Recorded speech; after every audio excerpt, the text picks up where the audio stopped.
కలువరి శిలువ మ్రాను పైన రక్తము చిందించారు. గుడ్ ఫ్రైడే అనేది దేనికి అంటారంటే, గుడ్ ఫ్రైడే దేవుడు మన కొరకు సర్వ మానవాళి కొరకై తన రక్తమును కాచి మనం రక్షించుటకై మనకు గుడ్ ఫ్రైడేగా దేవుడు మనల్ని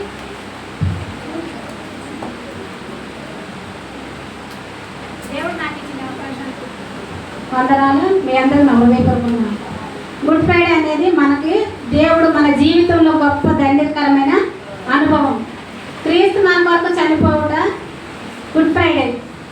ఎందుకంటే ఈ లోక మాలిన్యము సర్వ మానవాళి కొరకు తన పరిశుద్ధ రక్తమును కార్చాడు. ఆయన జననము పరిశుద్ధము, ఆయన మరణము పరిశుద్ధము. మన ఈ లోకం అంతటి కొరకు పునరుద్ధానుడుగా మన కొరకు చనిపోయి జన్మించడం కూడా పరిశుద్ధమైన దినము గుడ్ ఫ్రైడే. దేవుడు అంటున్నాడు ఈ గుడ్ ఫ్రైడే అనేది తండ్రి ఆయన ఘోరమైన శిలువ అనుభవం భరిస్తూ వేదనను అనుభవిస్తూ ప్రార్థన చేస్తున్న తండ్రికి క్షమాపణ అనే ప్రార్థన దేవుడు పరలోకపు తండ్రికి చేస్తున్నాడు. తండ్రి వీరేమి చేస్తున్నారో వీరు ఎరుగరు కనుక వీరిని క్షమించండి అని ప్రార్థన చేస్తున్నాడు. అది ప్రార్థన. క్షమాపణ అనే ప్రార్థన అనుభవం దేవుడు పరలోకపు తండ్రిని వేడుకుంటున్నాడు. అసలు క్షమాపణ అసలు ఎవరు క్షమించగలరు, ఎలా క్షమించగలరు? దేవుళ్ళలో ఎదిగేవారు ఎలా క్షమాపణ అనుభవం కలిగి ఉండాలో మనం కొన్ని విషయాలు నేర్చుకుందాం. మొదటగా మనం ఎలా క్షమించాలి, మనం ఏ రీతిగా ఉండాలనేది క్షమాపణ ప్రార్థనను మనం నేర్చుకుందాము. దేవుని కుమారులు అయి ఉన్నవారు దేవుని ప్రార్థనలో కానీ ప్రతి ఒక్క విషయంలో కూడా క్షమించగలరు. మనం ఎలా ఉండాలంటే ఆయన రక్తము చేత కడుగుబడి శుద్ధీకరించబడి ఉన్నవారే దేవుని కుమారులుగా పిలువబడుతున్న వారు క్షమించగలరు. అది ఆ వాక్యం ఎక్కడ ఉందంటే మత్తయి సువార్త 5వ అధ్యాయము 46వ వచనంలో మీరు చూడండి. ఒక్కసారి సహాయం చేయండి అమ్మా. మీరు మిమ్మల్ని ప్రేమించు వారినే ప్రేమించిన ఎడల మీకేమి ఫలము కలుగును? ఇంకా చాలా మనం ప్రేమించే వారే మనం ప్రేమించకూడదు. మనం ప్రతి ఒక్క విషయంలో కూడా దేవునికి అనుకూలమైన జీవితం జీవిస్తూ ఆయన యందు భయభక్తులు కలిగి ఆయన కృపలో వర్ధిల్లుతూ సర్వము సమస్తమును ఆయన చిత్తానుసారముగా జరిగించే వారే ప్రేమించగలరు. అది క్షమాపణ హృదయం కలిగి ఉండవలెను. ఏ విషయమైనా దేవుని చిత్తము నెరవేర్చు. మనం ప్రేమిస్తే వారినే మనం ప్రేమించాలి. అంతేకాదు, అట్లా కాదు. మనం అంటే ద్వేషించేవారు, మనపై ద్వేషం పెంచుకునే వారి కొరకు ప్రేమించాలి. మనం ఒకరి పైన ద్వేషాన్ని అన్నిటికీ కూడా పెంచుకోకూడదు. ప్రతి విషయంలో దేవునికి కృతజ్ఞత కలిగి జీవితం కలిగి ఉంటే ప్రేమ అనుభవం, క్షమాపణ జీవితం. అదేవిధంగా మరొకటి చూసుకుంటే దేవుని చిత్తము నెరవేర్చేవారు దేవుని ప్రేమించగలరు. దేవుని చిత్తం మనం ఎలా నెరవేర్చాలంటే ఆదికాండము 18వ అధ్యాయం 20వ వచనం చూస్తే మనకు తెలుస్తుంది. అక్కడ యేసేపు తన సహోదరులు ద్వేషించినా కానీ ఆయన ద్వేషించబడలేదు. ఎందుకంటే అక్కడ చూస్తే మనం తెలుస్తుందమ్మా, చదవండి. మరియు యెహోవా సొదొమ గొమొర్రాలను గూర్చిన అది కాదమ్మా, యేసేపు గురించి మీరు నాకు కూడి చేసి ఉద్దేశించినది అంటే యేసేపుతోని దేవుడు యేసేపును ముందుగానే తన సహోదరులు ద్వేషించినప్పుడు ఐగుప్తుకు అమ్మబడతారు కదా. అమ్మబడినప్పుడు మీరు నాకు కీడు చేయని ఉద్దేశించింది, కానీ దేవుడు ముందుగానే నన్ను ఏర్పాటు చేసుకొని మన కరువు అనేది రాకుండా దేవుడు ముందుగా నన్ను అంటే సహోదరులు తను చంపాలని ద్వేషించి ఎన్నో భావాలు కలిపి గోతిలో పడేసి అనేకమైన చేసి తన వస్త్రానికి గొర్రె రక్తం అంటించి తన తండ్రికి సహోదరుడు చనిపోయాడని చెప్పినా కానీ అది దేవుడు యేసేపు తన సహోదరుని ద్వేషించలేదు. ఎందుకంటే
కలవారు, దయాలత్వమును, సాత్వికమును, దీర్ఘశాంతమును కలిగి మనం జీవించాలి. అప్పుడు మనకు క్షమాపణ.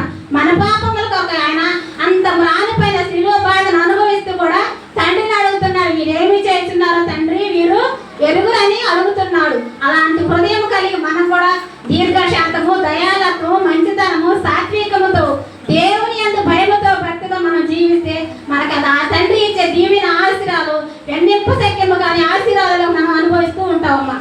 అదే రీతిగా నిజమైన శత్రువు కూడా, శత్రువు అనేది ఉండకూడదు. నిజమైన శత్రువు కూడా దేవుని ప్రేమించాలి. అది ఎలా ప్రేమించాలంటే ఎఫెసీయులకు రాసిన పత్రిక 6వ అధ్యాయం 12వ వచనంలో ఉంది, చూడండి ఒకసారి. ఏమనగా మనం పోరాడినది శరీరంతో కాదు కానీ ప్రధానులతోనూ అధికారులతోనూ ప్రస్తుత అంధకార సంబంధులు లోకనాథులతోనూ ఆకాశ మండలమందున్న దురాత్మ సమూహములతోనూ పోరాడుచున్నాము.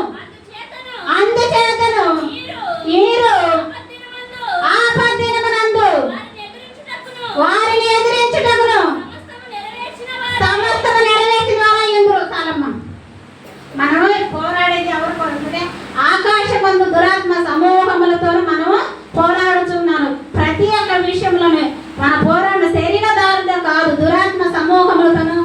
ఆకాశమందు మేఘాలురణ దురాత్మ సమూహము, ఆకాశంలో అనేక సమూహములు ఉంటూ ఉంటాయి దురాత్మలు.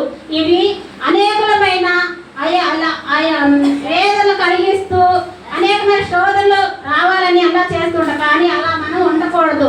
ఎన్ని సమూహాలు వచ్చినా, ఎన్నో దుమార్గపు శోధనలు వచ్చినా కానీ మనం దేవునిలో ఎదుగుతూ ఆయన ఎందు భయభక్తులు కలిగి క్షమాపణ హృదయం కలిగి మనం జీవించడం గొప్ప ధన్యకరమైన మనకు జీవితం. అదే రీతిగా పరిశుద్ధాత్మ కలిగి ఉన్న వారు కూడా క్షమించగలరు. పరిశుద్ధాత్మ మనం ఎలా కలిగి ఉండాలి, ఏ రీతిగా కలిగి ఉండాలి అది మనం ఒకసారి చూసుకుందాము.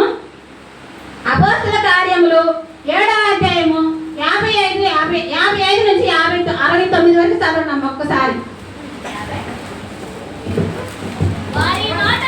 వారి మాటలు విని కోపంతో మండిపడి అతని చూసి పండ్లు కొరికిరి. అయితే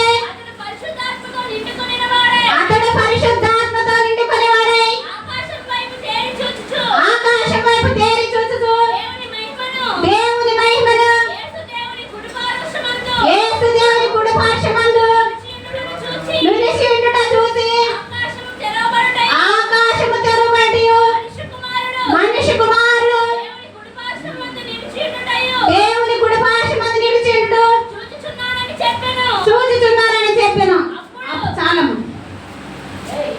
ఈ వాక్యము స్టెఫను అనేక హింసలు పొందుతూ దేవుని నామాన్ని గణపరుస్తున్నప్పుడు స్టెఫన్ ఏం చేస్తారో రాళ్ళతో కొట్టి చంపుతూ ఉంటారు శత్రువులు. అంటే దేవుని నామాన్ని మీరు మహిమపరచొద్దని స్టెఫన్ రాళ్ళతో కొడుతూ ఉన్నప్పుడు దేవుడు ఆకాశం వైపు చూసి, పరిశుద్ధాత్మ కలిగి ఉన్న వ్యక్తి కనుక ఆకాశం వైపు చూసి దేవుని ప్రార్థిస్తున్నారు, తండ్రి ఈ నేరము వీరివై మోపవద్దని కూడా స్టెఫను దేవునితో మొరపెడుతున్నాడు. అలాంటి స్వభావం, స్టెఫన్ లాంటి స్వభావం కలిగి కూడా మనం జీవించాలి. ప్రతి విషయంలో ఆత్మ కలిగి, దేవుని ఆత్మ చేత నింపబడిన ఆత్మీయత కలిగి మనం దేవుల్లో ఎదిగి క్షమాపణ హృదయం కలిగి పాపములు విడిచిపెట్టి పాపములో కప్పుకొనగా వాడిని దేవుని ఎదుట మనం ఒప్పుకొని విడిచిపెడితే నిత్య జీవానికి దేవుడు మన వారసులుగా చేస్తాడు. ప్రతి విషయంలో ఆత్మ కలిగి మనం జీవించాలి. ప్రతి ఒక్క విషయంలో దేవునికి కృతజ్ఞత కలిగి మనము జీవించాలి. అయితే ఇంకోటి చూసుకుంటే యేసు వైపు చూసేవారు దేవుని స్తుతిస్తారు. ఆయన క్షమాపణ హృదయం మనం కలిగి ఉంటారు. దేవుని చేత ఆత్మ చేత దేవుని ఆత్మ చేత పిలువబడిన వారు కూడా అలాగే చేస్తూ ఉంటారు. సౌలు ఒకసారి చూసుకుంటే సౌలు అనేక మార్లు దావీదుని చంపాలని అనేక ప్రయుక్తులు చెందుతూ ఉంటారు. 21 సార్లు సౌలు దావీదుని చంపాలని ఈట విస్తూ ఉంటూ ఉంటాడు. అయినా దేవుడు దావీదు సౌలుని దేవుని చేతికి అప్పగిస్తాడు. కానీ కక్ష తీర్చుకోవాలనే ఉద్దేశము దావీదుకి మాత్రం కూడా అక్కడ లేదు. దేవుని ప్రేమిస్తూ ఉన్నాడు కనుక ఎన్నిసార్లు పన్నాగం పొంది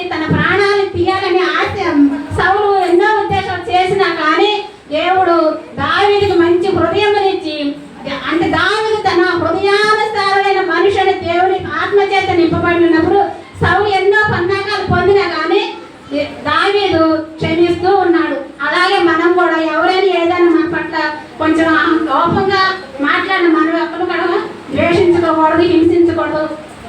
దేవుని ప్రేమ కలిగి ప్రతి ఒక్క విషయంలో మనం దేవుని ప్రేమ కలిగి ఉంటే మాత్రం తప్పక ఆయన రాజ్యానికి మన వారసులుగా మనము జీవిస్తూ ఉంటాము. అదే రీతిగా ఎఫెసీ పత్రిక 1వ అధ్యాయం 7వ వచనం ఒక్కసారి చూస్తే మనకు తెలుస్తుందమ్మా. అసలు దేవుని ప్రేమ, దేవుని కృప మహదైశ్వర్యమును బట్టి ఆ ప్రియయందు ఆయన రక్తము వలన మనకు విమోచనము, అనగా మన అపరాధములకు పాప క్షమాపణ మనకి కలిగినది. చాలమ్మా. చూడు, దేవుని యొక్క రక్తము చేత మనకు పాప క్షమాపణ కలుగుతుంది, మన అపరాధములు క్షమించబడతాయి. ఆయన మన పాపముల కొరకే తన రక్తాన్ని కలువరి శిలువ మ్రానుపై చిందించడం వలన మనకి ఇంత ధన్యత కలిగింది. ఆయన రాజ్యానికి మనలో ఆయన వారసులుగా చేసుకున్నాడు. యేసుక్రీస్తు శిలువలో పలికిన ఈ మాటలు ఎంత ధన్యకరమైనది అంటే, దేవుని కుడి పార్శ్వంలో కూర్చుని అంత అర్హత దేవుడు మనకి అనుగ్రహించాడు. మొదటిగా దేవుని కుమారులు క్షమింపబడతారు, దేవుని చేత ఏర్పరచబడిన వారు క్షమించబడతారు. నిజమైన క్రైస్తవుడు దేవుని చేత నింపబడిన వారు క్షమించబడతారు. సాత్వికము కలిగిన మనసు కలిగిన వారు దేవుని చేత క్షమించబడతారు. శత్రువునైనా ప్రేమించేవారు దేవుని చేత క్షమించబడతారు. ఆత్మ చేత నింపబడిన వారు కూడా దేవుని చేత క్షమించబడతారు.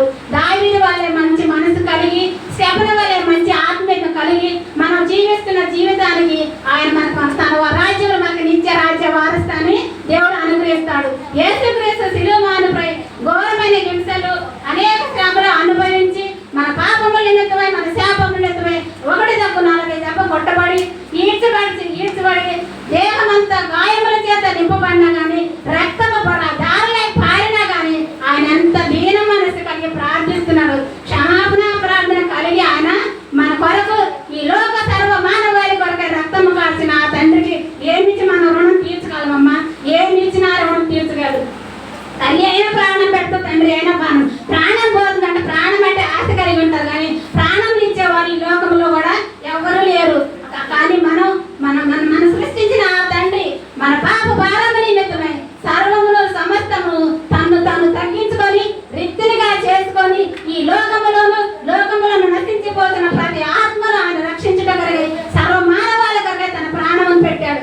ఉదయం 9 గంటల నుంచి సాయంత్రం 3 గంటల వరకు 6 గంటలు ఆ దేవుడు కలువరి శిలువ మన భయంకరమైన వేదన అనుభవిస్తూ, బాధను అనుభవిస్తూ, శ్రమను అనుభవిస్తూ, రక్తము దారులుగా కారి ఎంత వేదన అనుభవించినా కానీ ఆ తండ్రి క్షమాపణ హృదయం కలిగి మన పట్ల చూపిన ప్రేమకై ఆయనకు కృతజ్ఞతాస్తుతులు చెల్లిస్తూ ఈ లోకంలో బ్రతికినంత కాలం కూడా దేవుని యందు భయముతో భక్తితో జీవించాలని ఆశిస్తున్న అమ్మ ఈ చిన్న వాక్యం దేవుడు దీవించునుగాక.